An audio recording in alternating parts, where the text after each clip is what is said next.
Mm, yes. Barry Keen, welcome, welcome. Sanyu, welcome back.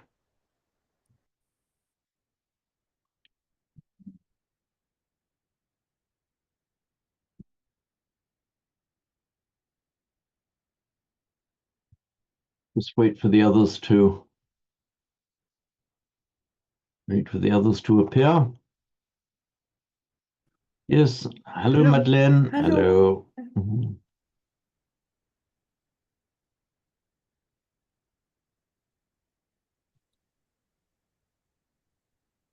Yeah, welcome back, Sri Animala. Mhm.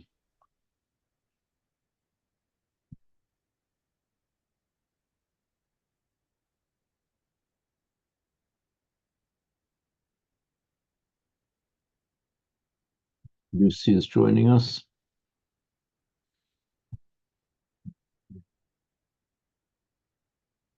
Yes, hello, Lucy. Hello.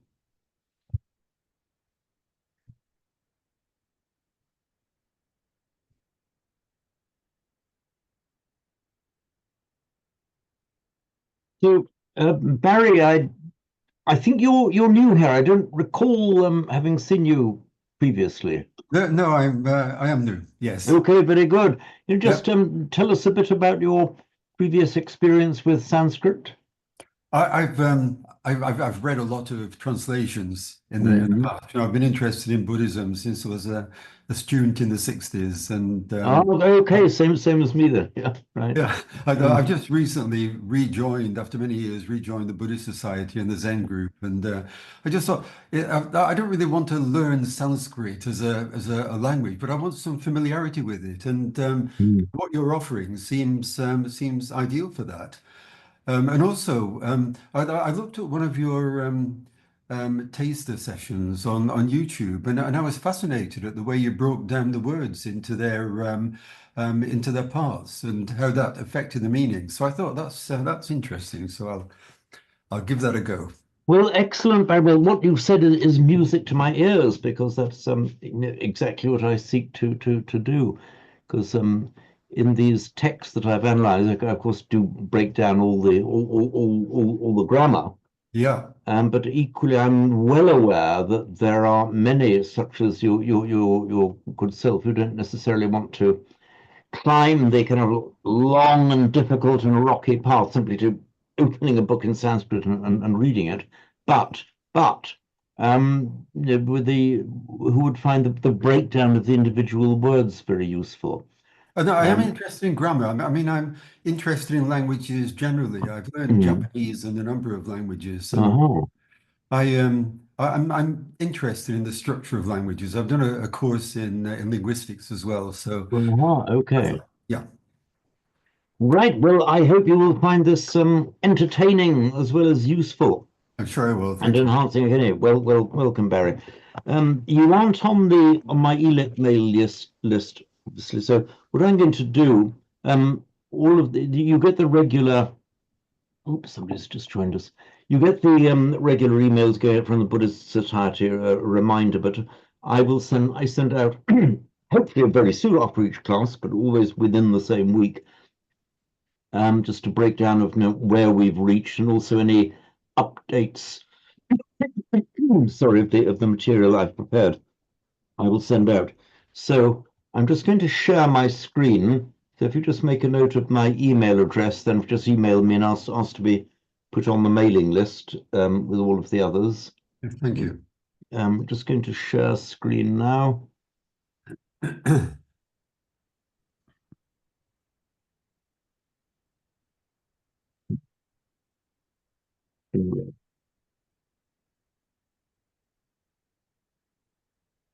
Is the iPad screen visible to everyone? Yes. Okay, Yes. so just make it.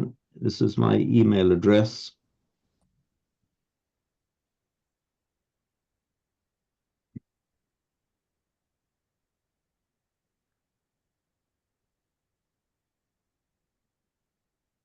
So if you just drop me an email, as Senyu is also doing, Senyu joined us for the first time earlier today, then yeah, then I'll include you on the on the general list. Thank you. Right. So,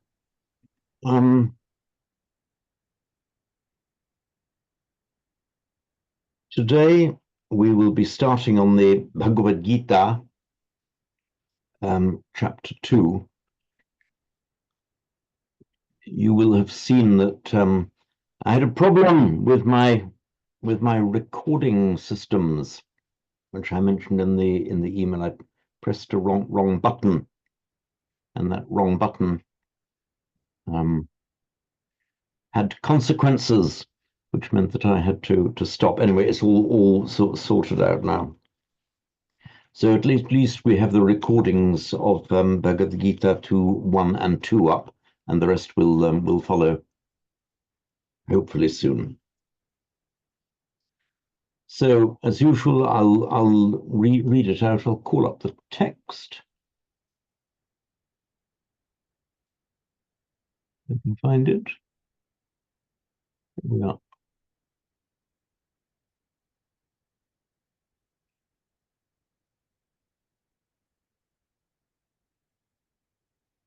So, Sanjaya Uvacha Tan Tata Kripaya Vishtamashru Kulekshanam Vishidantam Idam Vakyumuvacha Madhusudanaha. And again, Tan Tata Kripaya Vishtamashru Kulekshanam Vishidantam Idam Vakyumuvacha Madhusudanaha.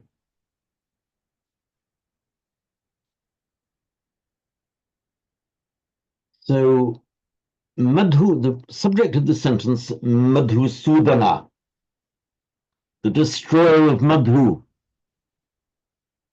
This is one of the epithets of Krishna, of the Bhagavad Gita. He has many epithets. Just like among the Muslims, you have the 99 names of Allah. So you have the numerous epithets of Krishna.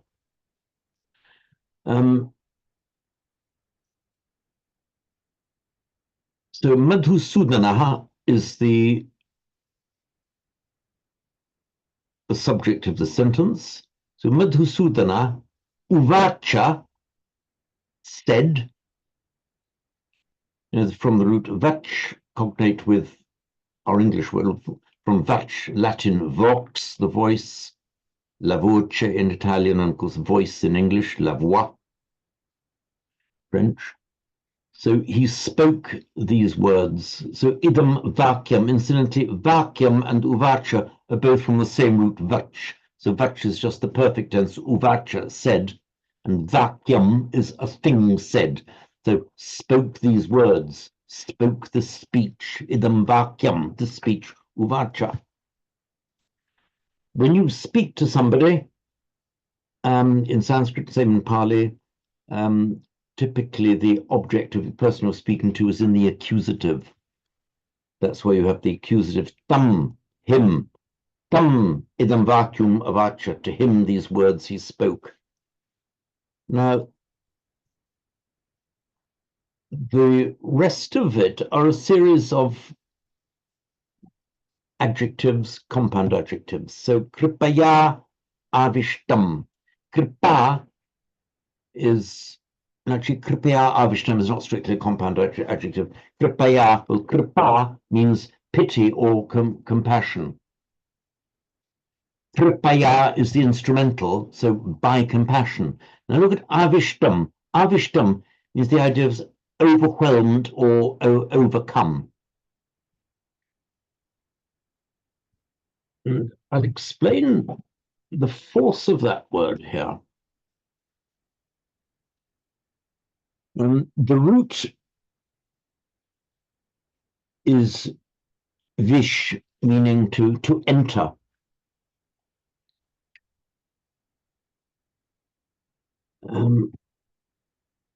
And it makes its past participle as vishta. And a bit of grammar I'll repeat for you because you're getting it the whole time. in Sanskrit, whenever you get the palatal sh sound followed by a t, it automatically becomes retroflexive. Vishta becomes vishta. Just like, for example, the root drish, meaning to see, plus ta, regular past participle ending ta, becomes drishta. So vishta means entered. Now,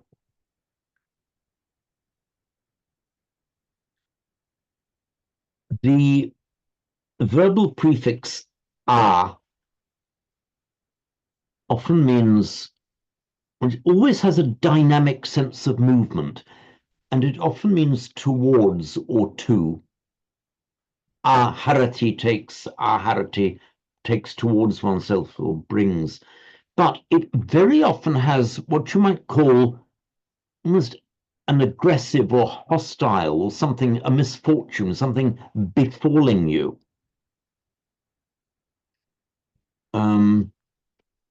You see reflections of that in Latin. To accost somebody, to afflict somebody. Fligere, and then affligere, to afflict. You often find the same in Sanskrit. So avishtam, he's not just entered, but he's overwhelmed, penetrated, overcome, you might say. It has this hostile sense. And you see, for example, in the root krush, meaning to call or to shout.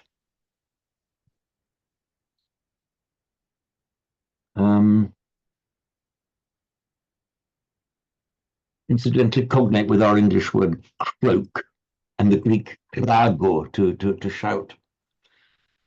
So krush, if you shout out, the root is prakrush, to call out. But now look, if you say akrush, that means to shout at somebody, and there's an element of, like anger, hostility, not like a polite call, and you're shouting. This very much the same as in English. You can shout or call to somebody, you might do that politely, but if you shout at somebody, the use of the word at involves some kind of anger, hostility there. That hint is there, very much so, with shout at. Don't shout at me like that. And that same sense is often conveyed by this prefix, incidentally, cognate prefix, a in Sanskrit and Pali. So avishta means he's overwhelmed. Kripaya, instrumental by pity. Pity, and a combination of pity and grief. At, of course, at the battle that he's got to engage in, where he's got to engage in battle with members of his own extended family and his teachers and so on. Kripayavishtam. In the accusative here, avishtam, because of course it agrees with the accusative tam, and all of the rest of the adjectives, akulekshanam, vishidantam, all of these are in the accusative to agree with tam. So the next adjective here it's a compound adjective, ashrupurna akula ikshanam, which by sandhi becomes ashrupurna kulekshanam. The ikshana, it's actually from the root iksh, meaning to look. That's the iksh. The vowel has flipped when it came into Latin. It's the same root as the word oculum, meaning an eye, as in ocular. The ikshana means looking, and by extension, it means one's appearance. So his appearance was ashrupurna. Ashru means a tear, as in tear of pain or tear of sorrow. Purna means full. Cognate with our English word full, the Latin plenus. So, and ikshana, by the way, sometimes can mean face as well. So face or look, appearance, generally facial appearance. So literally, ashru purna akula ikshanam, tearful, agitated appearance. So he whose face had eyes, tearful, agitated, tearful, distressed. And remember that this is a compound adjective with 4 members of the compound, ashrupurna akula ikshanam, and therefore it's only the last member of it that declines. The rest are in their stem form. So the accusative ending is put only at the end of the compound word.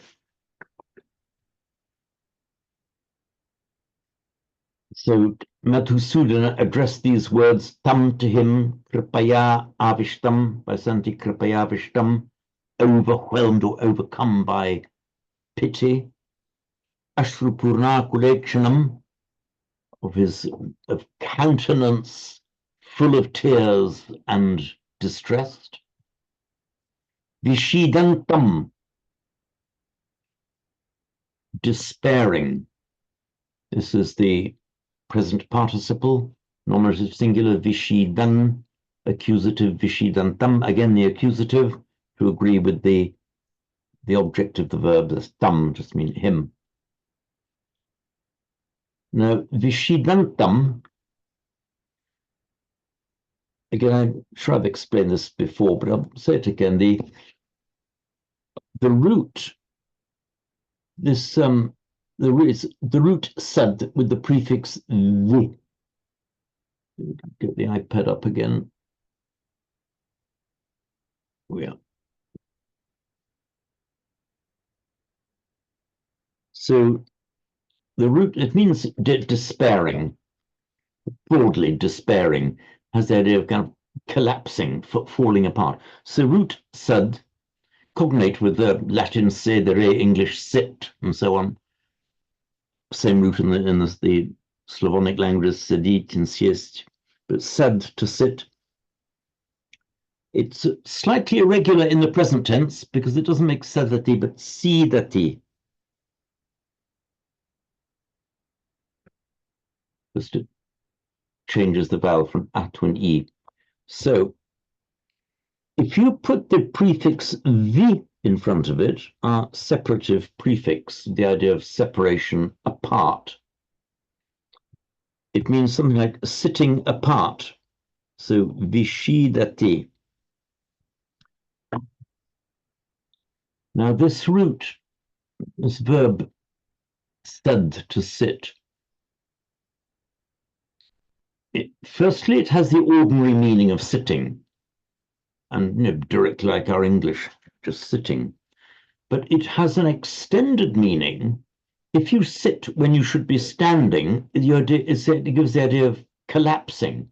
So in the previous chapter, remember, Arjuna was saying something like gatrani me sidanti, gatrani me, my limbs, gatrani limbs, gatrani me sidanti, my limbs are sitting.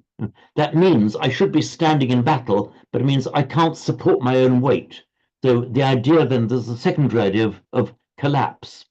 Now put the prefix, the verbal prefix vi in front of it, that makes the idea of like splitting apart, falling to bits.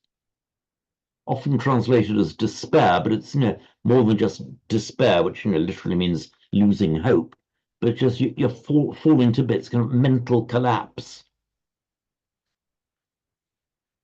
Now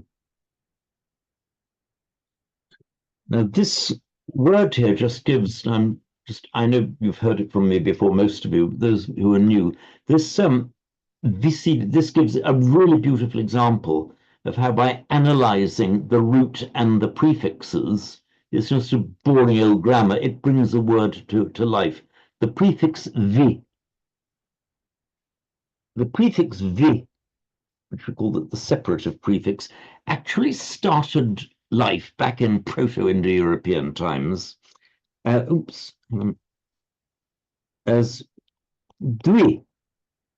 So dwi means, it comes into English as two, and it means two, and the same word dwi actually still means two in Sanskrit and Pali. And it came to be used as a prefix, a verbal prefix, with the idea of splitting one into two. What was one becomes two. But then it has, by further extension, it very often has the idea of something breaking apart, collapsing, often a hostile or aggressive idea. Incidentally, the dwi, originally meaning two, when it came to be used as a prefix in Sanskrit and Pali, it lost the D sound, just became V, but it's the same original meaning. When it came into Latin, what happened was it lost the V sound. So Latin words that begin with a D. Incidentally, Latin words begin with D-E-D-I-S. That is all the same prefix that has just morphed into three different forms. So,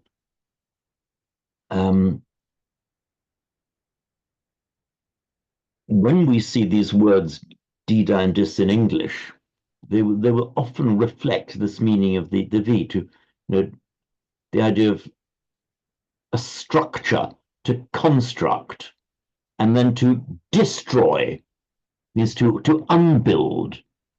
This come into, you can defenestration, throwing somebody out of the window, debug, getting rid of the bug. Then we've got hundreds and hundreds of words.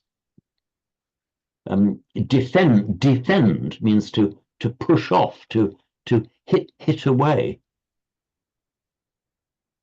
So now looking at this meaning of vishidati, the idea is he's falling, collapsing and falling apart. As I said, this is the present, is the masculine singular accusative of the present part. So vishidantam, falling apart, the present participial form.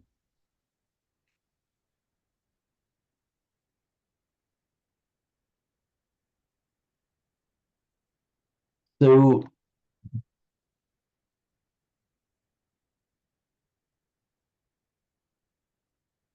this first verse introduces, it just says he spoke these words, so Madhusudana, the destroyer of Madhu, his epithet, idam vacuum uvacha, idam uvacha, he spoke, idam vacuum, this speech, these words, tam, to him, tata, thus, him who was thus, pripayavishtam, overcome by pity, ashrupurna kulekchanam,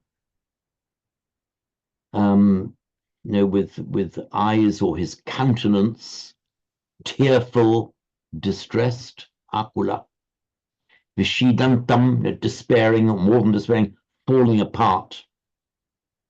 So he spoke these words. So I'll just read through it again, and then if any queries or comments, please say.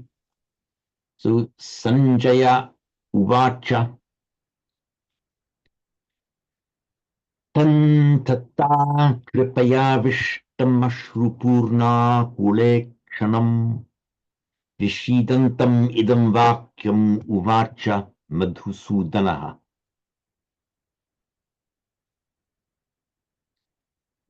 So we can... Can I just ask a question, James? Yes, please do, of course. Thank you. Did you go through the kripaya, the root and the sort of the provenance of that word? Have you done this already, or? Sorry, which word? Kripaya. Kripaya. Kripaya. Have I done a note on it? No, I haven't. I'm not sure that I have. Maybe, Paula, you're acting as the voice of my conscience. Let me just call up. Call up.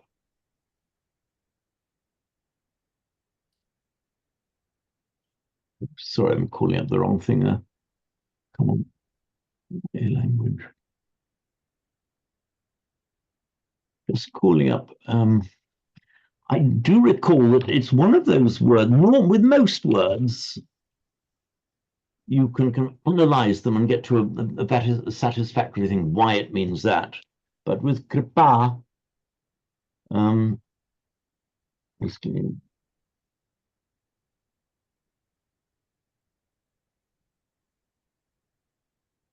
yeah, this is one of those words that just kind of exists. Slightly frustrating, but we have to live with it. There are some words that just exist there that you can't quite trace back to a root. It must have had a root. Let me just quickly see. Can I ask a question? Is the name Kripamoya the same?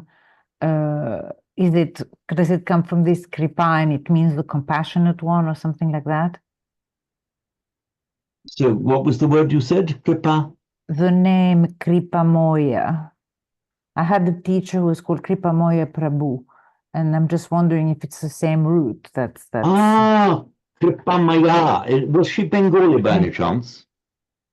No. It was a Hare Krishna person who probably had been given that name by somebody. Okay. And the reason I suggested Bengali was because in modern Bengali, a short A is pronounced as an O.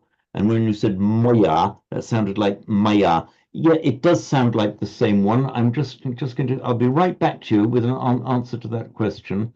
And let me just get to the...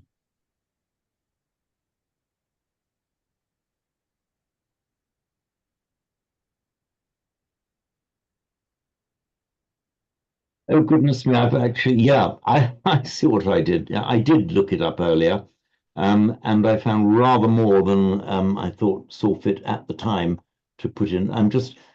So this is just a computer glitch. I've called up something, I'm only get a quarter of a page. Now I've got the full page.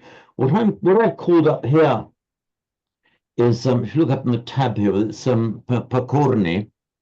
Those of you who've done linguistics might be well familiar with the name of Pakorni, who wrote his mighty Indo-Germanisches Etymologisches Wörterbuch, the dictionary of Indo-Germanic etymology. So the krep from which we get kripa, we're going right back this is going back to the Proto-Indo-European here. It's a shrieking sound.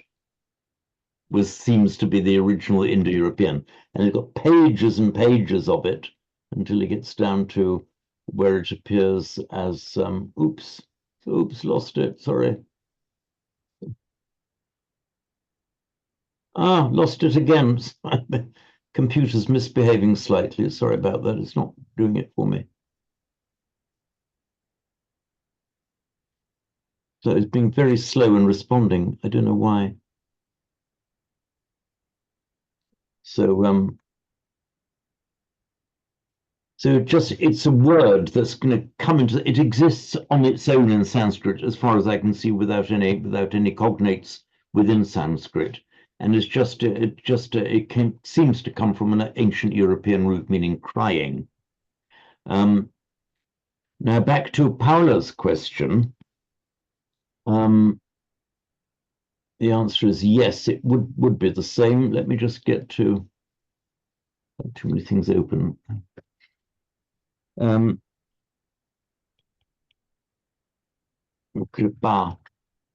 There is a suffix identical in Sanskrit and Pali of which is maya. feminine maya. And maya just means composed of or consisting of something. Or if it's a moral quality, full of something, characterized by something.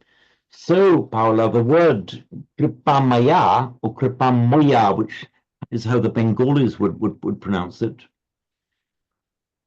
means full of compassion, literally composed of compassion, but full of compassion. Can be a bad quality as well. I mean, for example, you can have the word papa, meaning an evil or a sin or a wrongdoing. We were discussing this in some detail in the Pali class a few moments ago. If something is papa maya, that's characterized by evil or wrongdoing. So kripamaya. So yes, that would be right. It is that same word, Paula. Thank you. Thank you. Right. Thank you.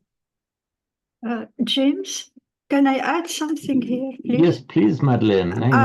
I would like to have your opinion because in my own research, I use a dictionary online, and for kripa, I found the root krip and kripayati class 10 parasmepada. It means is compassionate. Is it right? That let me just check. Which dictionary did you I use? have a dictionary. I can tell you the name. I will go and open it. I will come back to you. Just a moment. Was it by any chance the Monia Williams dictionary? No, it's a different dictionary. I will tell you. Okay, fine. It's called Learn Sanskrit.cc, and it helps me a lot. And I can't give you the link because it's an application. It's called Learn Sanskrit.cc dictionary. And I found also in my research, I'll come back to you now. I don't know if I lost you. Oh yeah. Okay. This dictionary helps me a lot, and I doubt if it's sometimes correct or false, because in my research for other words, I found solutions that keeps me very skeptic. I don't know if it's right. Like, for example, karuna, he gives as a root karuna and kuranayachi, and I said, okay, I will ask you for that later, but okay. I will ask these questions another time. Okay, not to worry. That's actually very useful.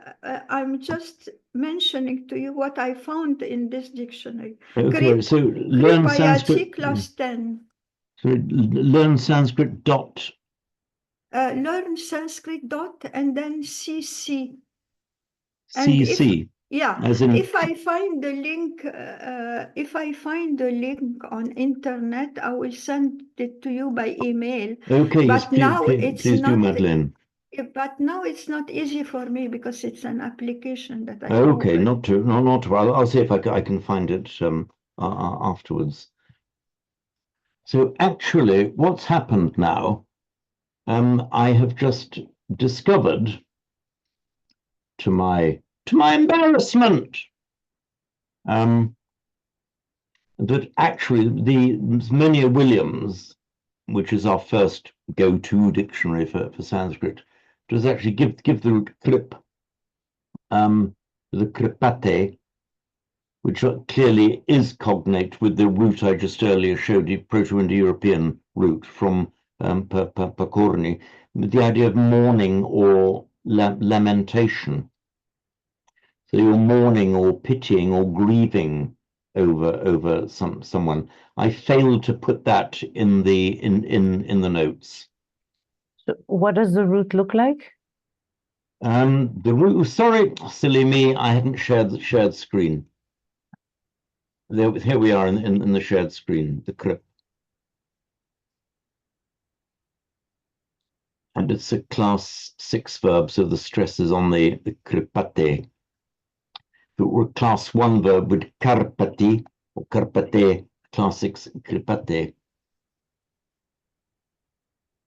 So there we are. This was my omission that I failed to put that in the notes that I did for this verse. So the transition from pity to compassion is just an evolution? I'd almost prefer not to answer, not to get bogged down in the how we understand these words in modern English. I'm actually going to bat the question away, not because I'm dodging the question, but for a good reason.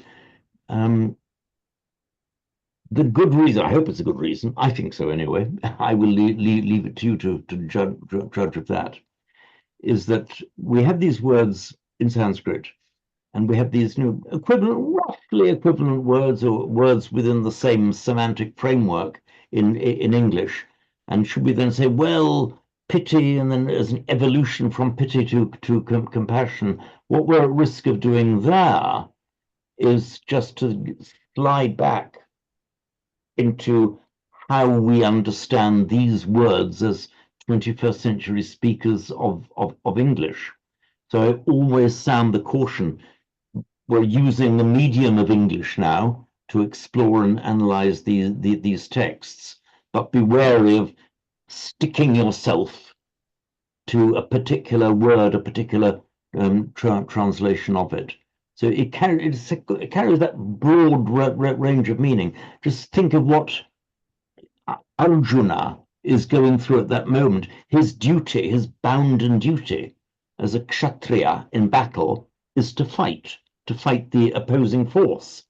He knows that's his bounden duty, and yet at the same time, the opposing force contains people who are from his extended family and his own teachers. So on the one sense, he's got to do it. Unthinkable not to do it. But on the other sense, it's unthinkable to do it. And he knows what a mighty warrior he is. He's got the bow Gandiva. So there he is. He's full of pity for what he's got to do to people that he loves. So, okay, I've just used the English word pity. Now the word used in Sanskrit is kripa. He is overcome by kripa. So kripa describes the feeling that he would have. Now to say, are you going to translate that as pity or compassion? I said, well, you know English as well as I do. I leave that to you. Our job is to explore the feeling of what it means, the feeling of that word in Sanskrit. I'm conscious that I've annoyed quite a few people in my time. I said, what's the translation of that word? I said, no, stop. You'll just mislead yourself if you say that is the translation of that word. My mission in life is to lead you into the feeling of the word, the inner life of the word in Sanskrit and Pali. I'm still trying to devise nice and polite ways of saying, no, I refuse to give you a translation. So basically the atmosphere of the word is around pity and compassion, is what you're saying.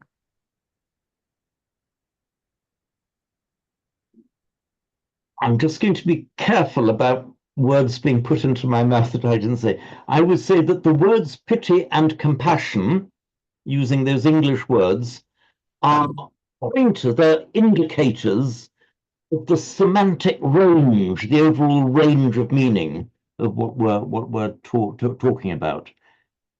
And then she's going to, oh, well, pity and compassion are rather different things. Okay, yes, they are. In modern English, that they are. We're just using these words as indicators of what the range of meaning of kripa is. And I'm not going to be trapped on this one. You're not going to drag me into saying that is an exact translation of it. A few years ago, I was all too easily trapped. Yeah, that was a good translation. I'm less easily trapped now. I don't want to annoy people, but be terribly careful of translations.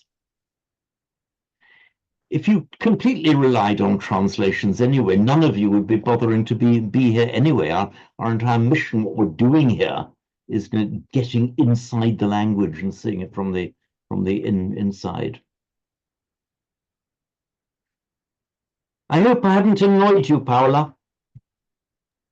Not at all. It's another a forever rabbit hole. Okay, no, the rabbit. I enjoy the rabbit holes. That's how we learn. So, James, can I just ask a very basic question? yes, please, very. What do these M2S, IND, F3S, what do they refer to? Oh, okay. When I send you material, I will include. In fact, I'll probably send it out to you all again with an extra. These are grammatical abbreviations.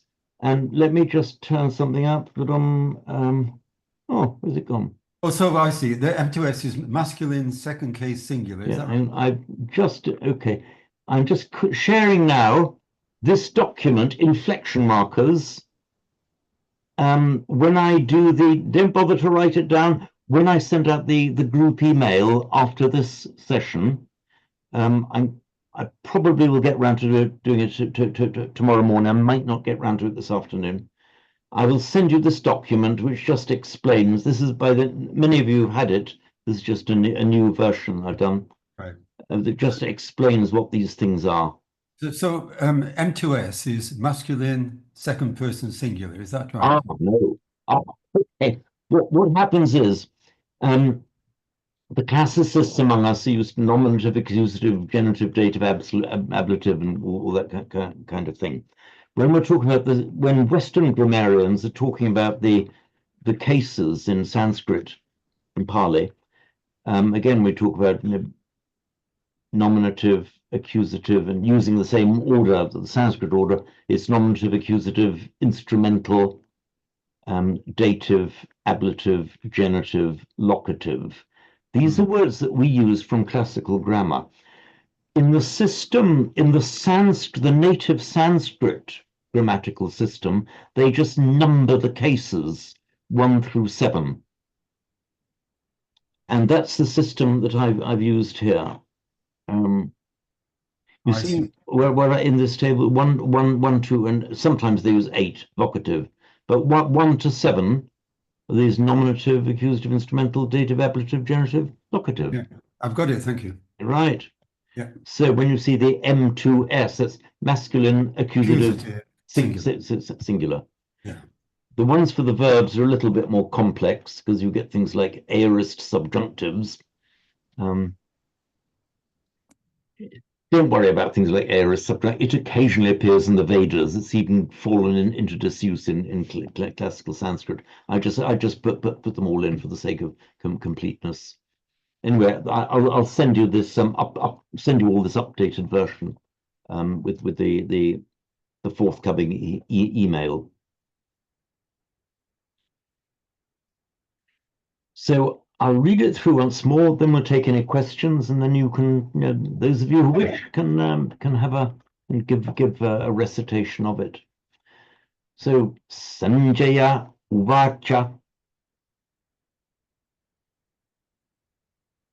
By the way, I know when I first introduced the Bhagavad Gita, I gave you a reference to, I think it was a Wikipedia article, actually, just very broad background to set the scene of the Bhagavad Gita, the scene of the great battle, effectively a civil war, indeed a war within the family. And Sanjaya is actually charioteer and advisor of King Dhritarashtra, who's the opposing king. But it's used as a literary device here because Dhritarashtra was blind, and the literary device is that Sanjaya, using his psychic power, can see and hear what's being said all around the battlefield. So this literary device is Sanjaya is narrating, or rather the Bhagavad Gita narrates what Sanjaya said to Dhritarashtra, and Sanjaya was just narrating everything that was happening on the battlefield, including what Krishna said to Arjuna. So Sanjaya actually is part of the enemy in this text. So anyway, Sanjaya uvacha, Sanjaya said, Tan tata kripya vishtamashrupurna kulekranam vishidantam idam vakyamuvacha madhusudanaha. I've just seen I've made an error there. Has anyone spotted my error? Error of omission. It should be the anuswara. It should be the subdotted M there. Idam vakyam uvacha. There we are.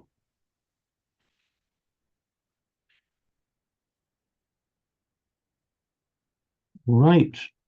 At this point, we invite people to do a recitation of it. You're first in the gallery, Anne. I'm going to have a trouble. Tam tata, Sanjaya uvacha. Tam tata kripaya avishtamashru purna akulala ikshanam. I'm going to stop you there. Do you know why?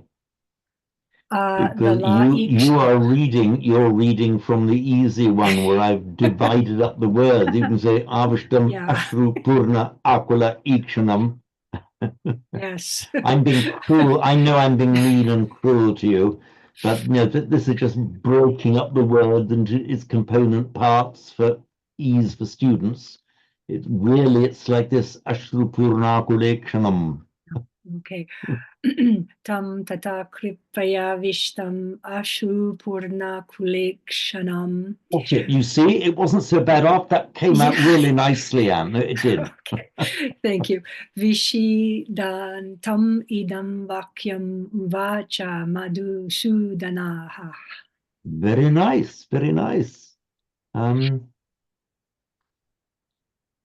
Right, Barry, do you feel inclined to have? I'll never force anyone to recite if they don't want to, but even mistakes actually are often very useful to everyone else. If I point out a mistake, then it can help everyone if it gets pointed out to alert you to a difficulty. So there, you are free to give us a recitation, Barry, at your option. This is the first time that I've actually heard Sanskrit spoken. Is that right? Oh, yes. Oh, goodness me!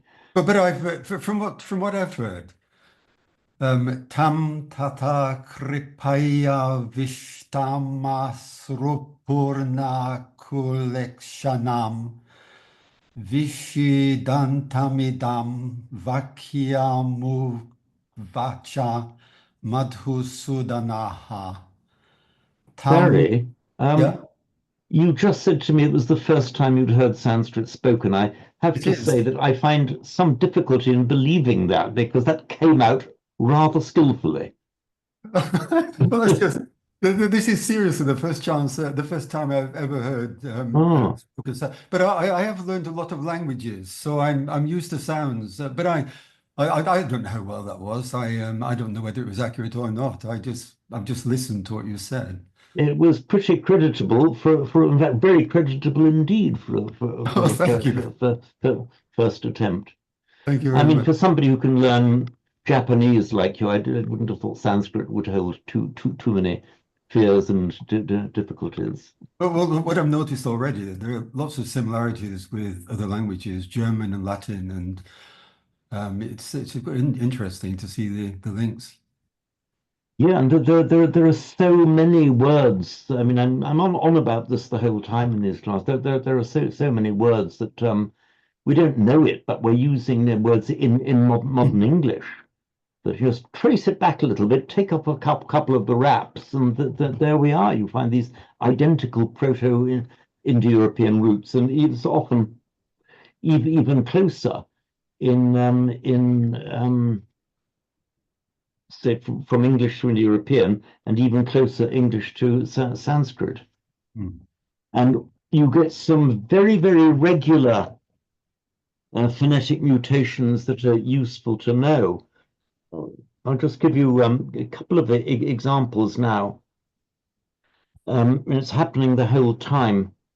So it's well to know there's a couple of these very basic things, that the sound that we write as a sh in Sanskrit, as the palatal sh, very, very frequently turns up as a k sound in Greek and Latin. I mean, very, very frequently. Often with a change of the vowel, but often not. So, for example, many of you will know the word shunya, meaning empty, and it's the same word as the doctrine of emptiness, and so shunyata in Pali. But this shunya, the vowel will often change when it goes into Greek, but you get the Greek then kenos. It's the same word, so that's meant to be an accent. I blurred it here, sorry. Kenos is the Greek for empty. And when it came into Latin, you see, they write as because Latin then used the C, which back in ancient Roman times was pronounced as the K. So in fact, when we say cenotaph, kenotaphos, cenotaph, it means the empty tomb, because the cenotaph, it's a memorial to the dead, but nobody's actually buried there. That's why it's called the cenotaph, kenotaphos, empty tomb. But this ceno that we're using is traceable right back via Greek to shunya, meaning empty in Sanskrit. And there are much simpler ones as well. The Sanskrit, for example, for a horse is ashwa. Well, no, change the sh to a k, and we get the Latin for horse, equus, equestrian, equine. And the Sanskrit for a dog, shwan, comes into Latin canis, a dog, and so on. There are so many of these words where you see a sh in Sanskrit turns up as a k in Latin and Greek.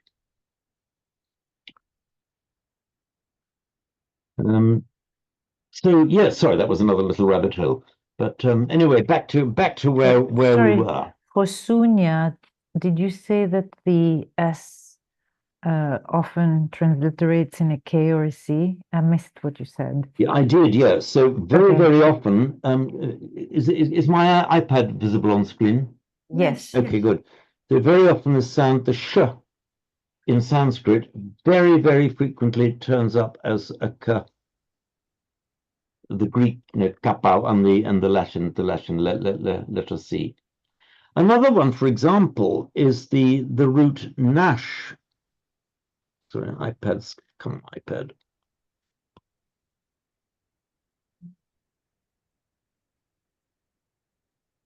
The root nash in Sanskrit meaning to perish. It can be transitive and intransitive, to perish or to destroy, or then by extension to harm. And that's the one that turns up. Oh, sorry. My electronic pen on the iPad sometimes plays up. That turns up in Latin as the root noc, as in noxious, obnoxious, harmful. It's that same word. And if you're innocent, in Latin, innocens means you have not caused you have not caused harm. That's what that innocent means, not harming. You haven't done wrong. And I think I may have asked you this before, Roger. Do you see, is in Greek, nosos, does nosology, I think in medicine means the the science of the study of the classification of diseases. Is that right? I got thank you, Roger. So that's that same nos from the Greek, from the Greek nos and Sanskrit nash. And we'll encounter them again and again and again. Yeah, but sorry, again, I don't see how perishing and destroying becomes nosology as in disease. Well, the reason is because you've got the broad semantic range. The nash is something harmful, hurtful, destructive. And the meanings specialize in different languages. So it's something that attacks and harms the body. Okay. You know, that's the idea of the nash there. And broadly, then it came in Greek it more means disease, but then in Latin came to mean causing harm. But just go into soft focus for a bit, and you can see how something destructive, harmful, hurtful, and also a disease that attacks the body. So these are all extensions of meaning. So outgrowths of meaning, as it were.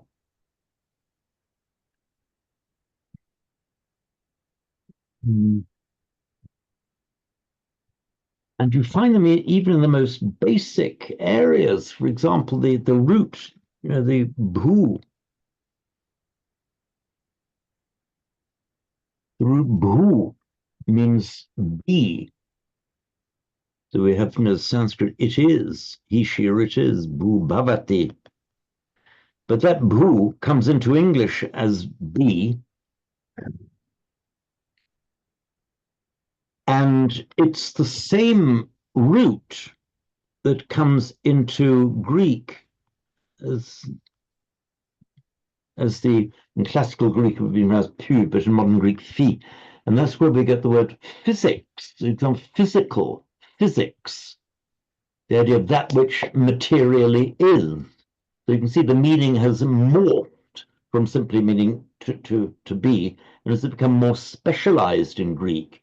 It means that which is as a physical entity. So the physics and to be are from that same root. In modern Slavonic language, in Russian, to be is bich, the root is be, exactly like our English be.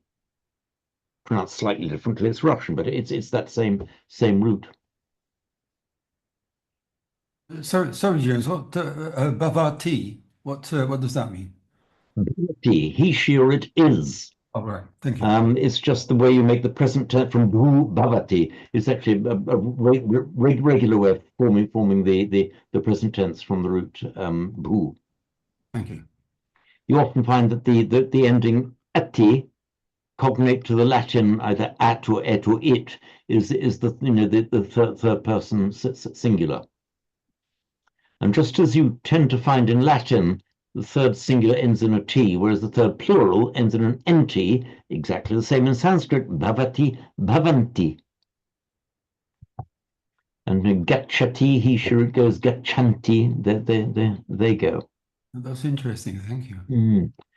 By the way, one of the documents I'll send out, I need to send out a new edition anyway to people, is the Study Resources Guide.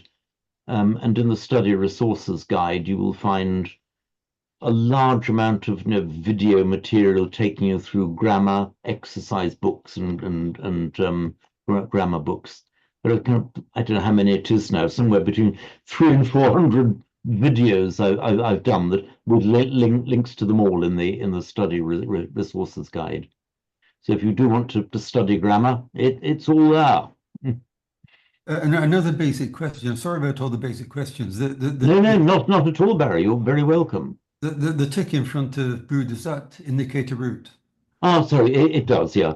It's just a device. It does indicate the root. You may have come across this before. It's a standard device linguists use to indicate a root. Yes, I've not come across that. Oh, right.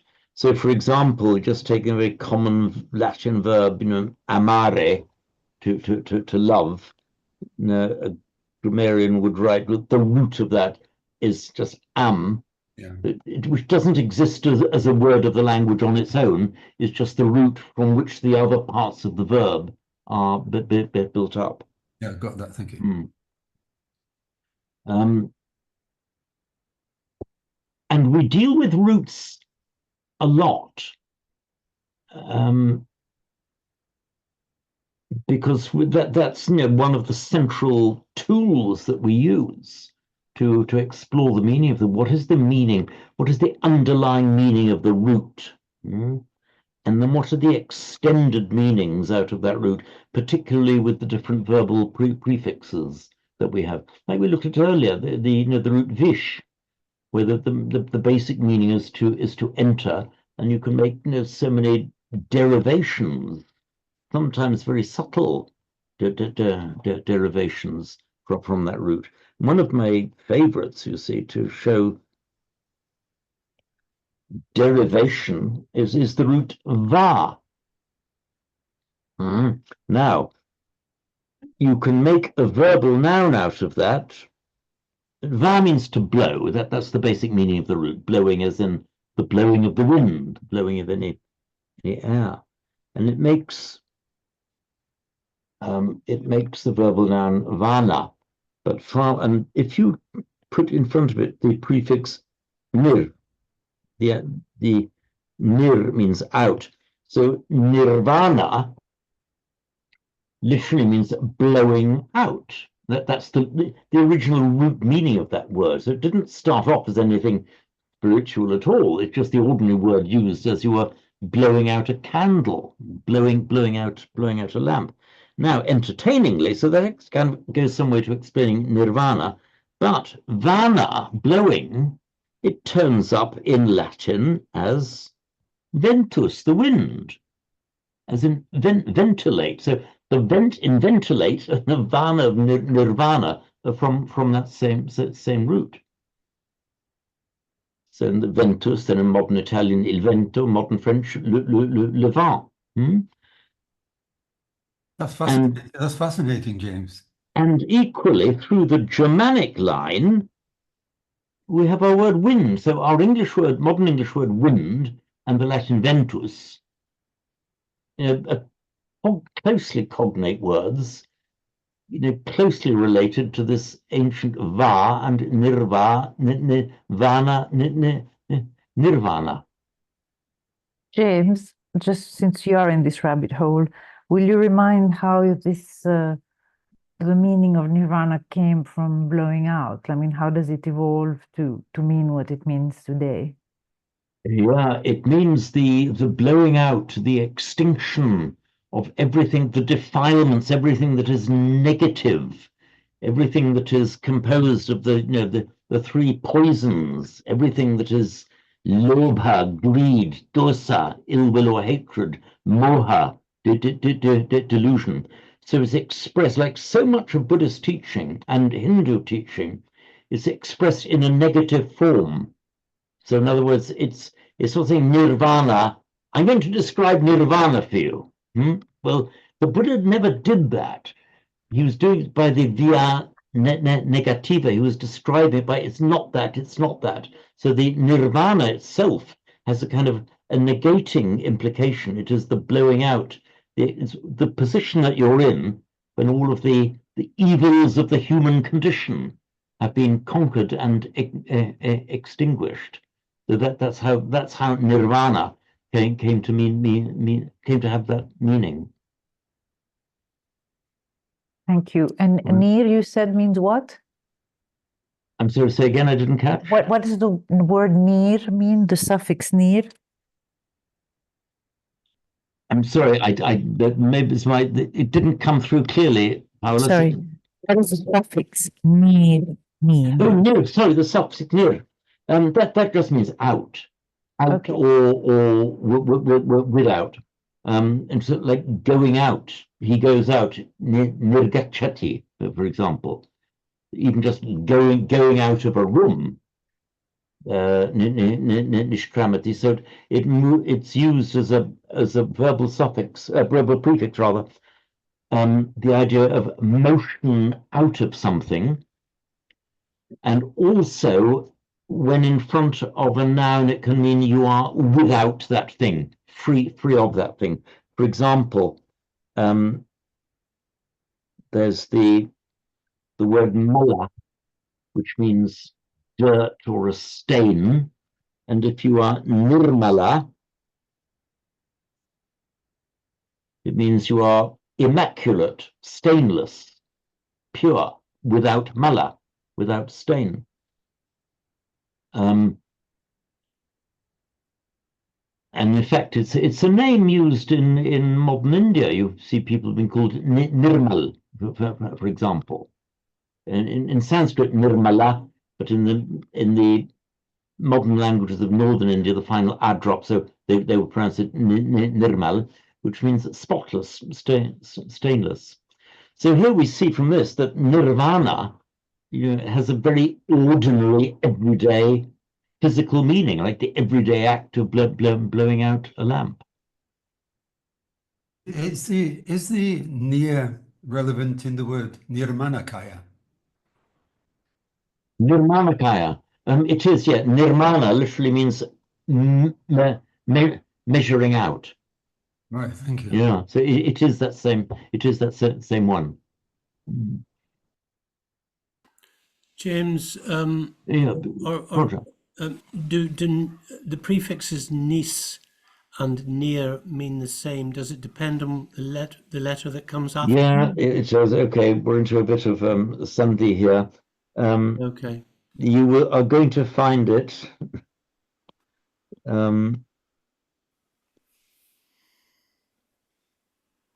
Depending on, or even a knee. So depending on the letter, the first letter of the following word, Okay. it will obey the rules of Sandhi.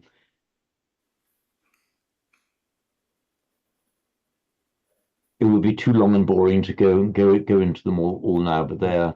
Okay. What I do urge you to do is to is it there online?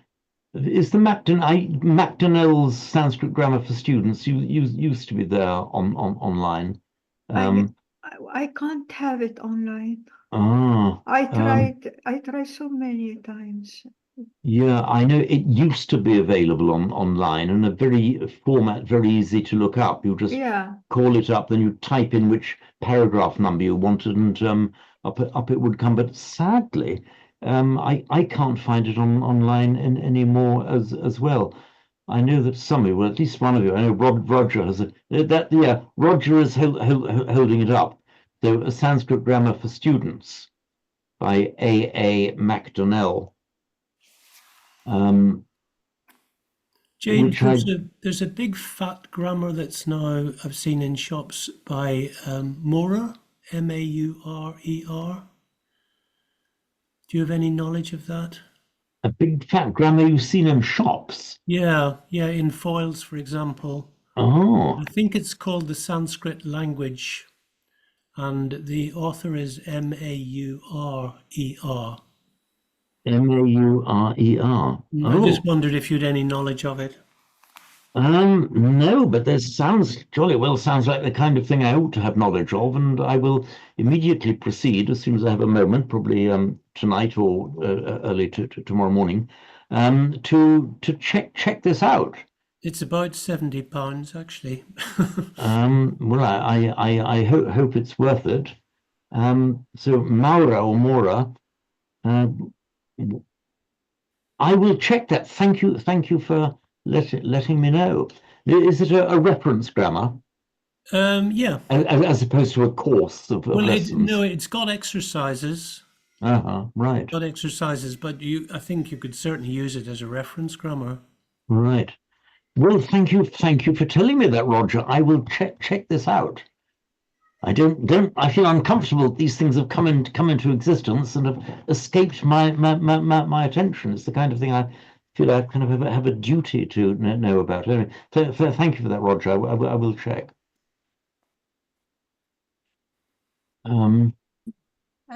Did I just say I found the McDonald online? And you found it online, have you, Kath? I'll put a link in the chat. The chat only goes to you, doesn't it? But Oh yeah. it's Oh not dear. it's not the same format as it was before, but it does seem to be the right thing. Okay, I don't know if I'll get it in chat. I'll probably muck it up if I try. If you could just drop me the link in an email, Kath, Okay. that would be really helpful, because it would be useful for people to have it. By the way, the edition, the not an edition, but the reprint of Macdonald's Sanskrit Grammar, that was the one that Roger just held up. It was reprinted in, I think it's in Delhi, if I'm not mistaken, Roger. Yeah, I think so. I think it's the third. It would be the 1927 edition, but a Delhi reprint, or reprinted in India anyway. Well, I think it might be 1926 actually edition. Oh, because I've got my Oxford University, third edition, 1927, the 1962 reprint. Well, this says third edition Oxford 1926. Ah, that's odd, because my one says third edition Oxford 1927. Yeah. I wonder if that looks as if that looks like a clerical error somewhere. Because I'm holding the actual old OUP edition in my hands, much battered and held together by sticky tape.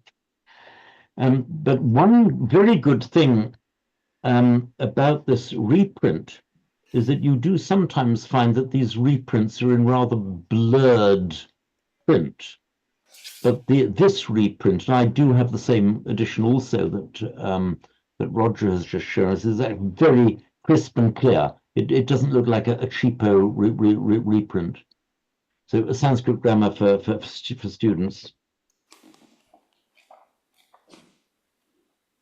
Okay, so we've time for a couple of more recitals before we line. I've got to shoot off very soon after 3. So, Madeleine, would you like to give us a recital then of this verse? Can we have the verse? Oh, sorry, Yes, please. mistake. Yes. Let me just expand it a bit. Yes, thank you. Sanjaya uvacha tam tata kirpaya vishtamashru purna kulekshanam vishidantam midam vakyamuvacha madhusudanaha. Okay, very good, thank you. Thank you. By the way, another bit of etymology, madhu. Do you all know the word madhu? It's the devil. Ah, Madhu. okay. That was his name. That happened to be his name in Hindu mythology. He was a kind of demon or devil that Krishna slew. Yes.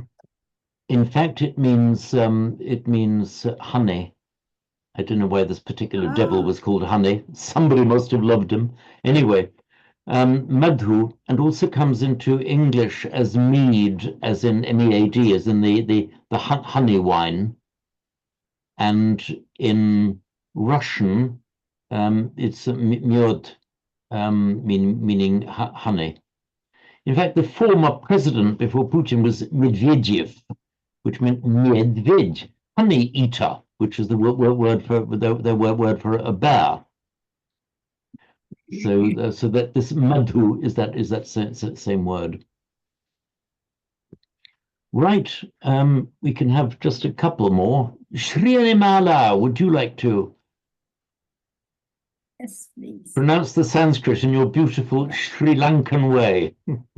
Sanjaya Uvacha Tam Tata Kripaya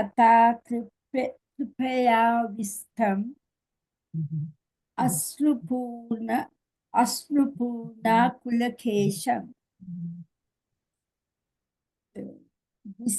Visidantam Idam Vakyam Uvacha Madhusudanaha. Okay, wonderful. Thank you, Srinimala. Kath, round to you.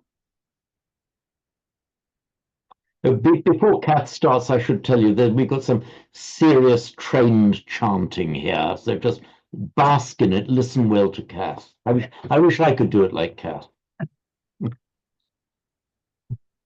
Sanjaya Uvacha. Tantata kripaya vishtam ashrupurna kulekshanam vishidantamidam vakyam uvacha madhusudanaha. Wow. Oh, thank you, Kath. Incidentally, also in the study resources guide that I will send out again, so you'll be receiving it again. Most of you, a couple of you will be seeing it for the first time. I do give links to chants of the various things that we're doing in both Pali and Sanskrit. There are plenty of available chants of the Bhagavad Gita, as you would expect. It's the most popular piece of Sanskrit literature in India by far. So there's any number of chants available, some really beautiful ones. The internet is awash with them, but there are just a few that I have selected to put in the put in the links. So there's no shortage of Sanskrit chanting on the in internet. It's not only the Bhagavad Gita, also even go back to the Rig Veda. You have modern Brahmin chants of the Rig Veda. And incidentally, that's one of the reasons we can be fairly sure that we have a good idea of how Sanskrit was pronounced, because where you get in modern times Brahmins who for hundreds, thousands of years have been living with no contact with each other, from Kashmir down to Tamil Nadu and from Maharashtra to Bengal, all pronouncing it the same way or almost the same way, that's fairly strong evidence that this oral tradition of how it was pronounced has been carefully preserved. So that's why we can be reasonably certain, not absolutely certain, but reasonably certain that we are pretty close to the mark in the way that we're pronouncing it here. And also I do try to anchor myself to the way that I've heard it chanted by the Brahmins, very close to the way that actually modern Hindi is pronounced as well. So, Lucy, would you like to do a chant for us? Yes. Sanjaya Uvacha. Tam tata kripaya vishtam ashru purnakaluke sanam vishidam idam vakyam uvacha madhusudanaha. Thank you, Lucy. I'm going to be a little bit cruel and ask you to say again this Ashrupurna Kulekshanam. Ashrupurna Kulekshanam. Ashrupurna kulekshanam. Yeah, there, you got it. Excellent. Yes, thank you. That was right. Thank you. Sanyu, would you like to have a go for us? I'll try. Mm. Sanjaya Uvacha Tam Tata Kripaya Vishtam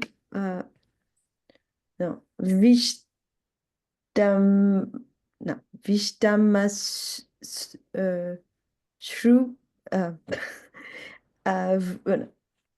I start again. Just say the words Okay. Avishtam. Avishtam is the end of the first part, the second and the beginning of it. Just say Avishtamashru. Avishtamashru. Avishtamashru. Yeah. So Avishtamashru Purna Kulekshanam. Sanjaya Uvacha Tam Tada Kripaya Avishtam Ashru Purna Akula Ishanam Vishidatam Idam Vakyam Uvacha Madhu Sudana. Okay, right. And I appreciate that it's difficult. The sandhi, the way that words are run together in Sanskrit, can actually create quite a bit of difficulty for the learner. I noticed that you must have been reading from this box here, one where I've separated the words out, because to help the students, it's perfectly okay and useful to split Ashru, Purna, Akula, Ikshanam. to split the word up so you can see each element. But if you're actually reciting it, you'd never be allowed to say akule ikshanam. It would have to be akule. The a and the e automatically coalesce by sandhi into akule ikshanam. But you're allowed to get away with it at an early stage, Sanyu. Right, Roger, have you? I don't think you've had a go yet, and then we better wind up. I've got to shoot off. Sanjaya Uvacha Tam Tata Kripaya Vishtam Ashru Purnake Lekshanam. Akulekshanam. Oh yes, Akulekshanam. Vishidantam idam vakyam uvacha madhu sudanaha. Okay, excellent. Is there anybody who hasn't had a turn? I think you've all recited it. All of you. Okay then. So what I will do, I've got to shoot off now. So I will say thank you very much for joining me. Thank you. I'll send you the Thank you, postcast James. email. Thank you, James. Hopefully tomorrow. I don't think I'm going to manage to Thank get it out tonight. But see you next week then. Thank you, James. Bye. Okay. Thank you all. Goodbye. Bye. Bye.